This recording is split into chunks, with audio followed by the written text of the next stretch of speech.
घोटके जी model court औरत जे क़त्ल जो ॾोह साबित थियण ते जवाबदार खे फाई जी सज़ा ॿुधाए छॾी। मॉडल कोर्ट औरत खे क़त्ल करण जो ॾोह साबित थियण ते जवाबदार नूर लोलाई खे फाई ऐं 10 लाख रुपया ॾंड जी सज़ा ॿुधाई। जवाबदार 2010 में कचो गुंडी थाणे जी हद में मलूका जागीराणी खे क़त्ल कयो हो।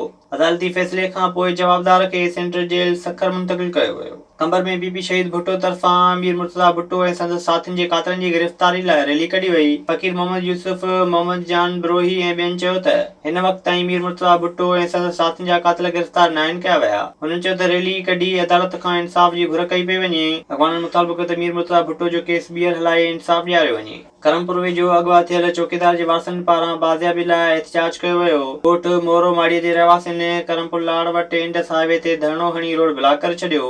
मुगीअ जे भाइरनि असम चोलियाणी, निज़ामुद्दीन ऐं हफ़ीज़ चयो त इलाइक़े में बदमनी चोट चढ़ियल आहे। चोरनि ऐं फुरनि खां अगवा जा वाक़िया शुरू थी चुका आहिनि, जॾहिं त पुलिस जी का रिट नज़र न पई अचे।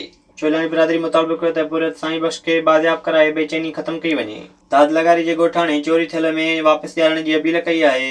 ॻोठ गावण खान ख़ुश्क जे रहवासी फैज़ मोहम्मद ख़ुश्क दाईंदे चयो त कुझु महीना अॻु संदसि में चोरी थी वई हुई। हुन चयो त जवाबदार साजिद चोरी थियल में वापसि करण जो आसरो ॾिनो पर हाणे फिरी वियो आहे। ॻोठाणे मुतालबो कयो त जवाबदार साजिद खे गिरफ़्तार करे में वापसि ॾियारी वञे। विज़िट कयो अवामी आवाज़ मीडिया ग्रुप जी वेबसाइट awamiawaz.pk